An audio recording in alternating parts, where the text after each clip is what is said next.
My mom would be at all my sporting events. Let's say I was playing football, okay?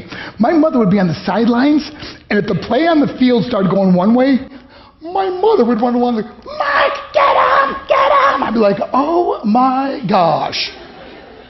I'd get in the huddle with the other guys. They go, Mark, is that your mother? I go, no, I never saw her before in my life. The greatest gift my mother ever gave me, she believed in me. I have overdosed on drugs on 3 occasions where I should have been dead. But I believe I was kept here for a reason. You show me your friends, I will show you your future. How do I know this? I hung out with losers, and I became the biggest loser of them all because I gave up everything I dreamt about as a little boy because of who I chose to surround myself with. My friends would drive me home at 2, 3, 4 in the morning. We'd be drunk and high, laughing in the car.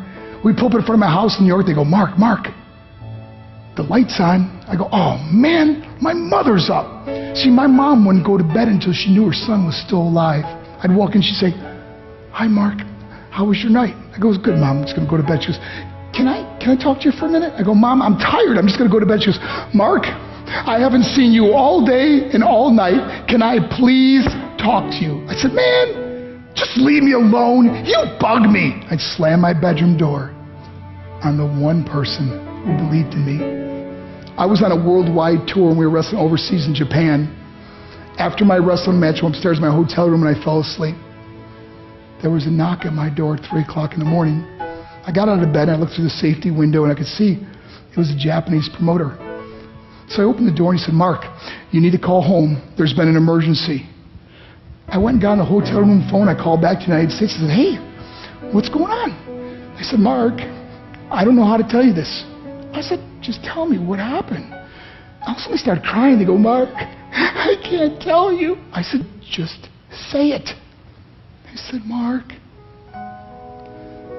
your mother died. I just threw the phone down. I ran out of my hotel room. I took the elevator to the lobby, and when the doors opened up, I just ran out into the street. I mean, there was no cars, there was no people. It was 3 o'clock in the morning.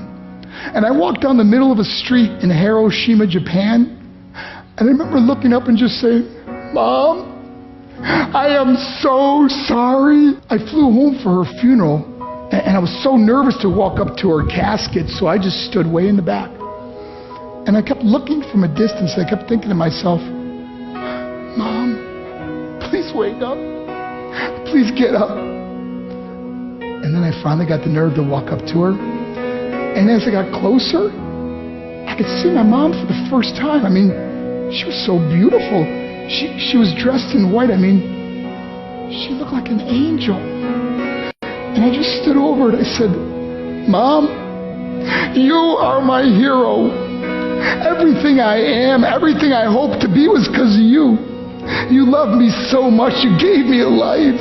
You're the only one that ever believed in me. How did I repay her? By getting drunk, by getting high, by getting stupid, by hanging out with losers? For what? All she ever wanted to do was talk to me. I wish I could talk to you now, Mom. I wish you could see what I'm doing. Why couldn't I have been a better son? We are defined by our choices. But if you surround yourself with people involved in drugs and alcohol and pills, it's a dead end. I'm not here to preach to you. I'm here to tell you I lived that life. It leads to broken hearts, broken relationships, broken dreams, and death. For what? To get high? If you have a mother or a father, when you go home, tell them how much you love them. See, my whole life was about being rich and famous. I had to be a millionaire. I had to win the race.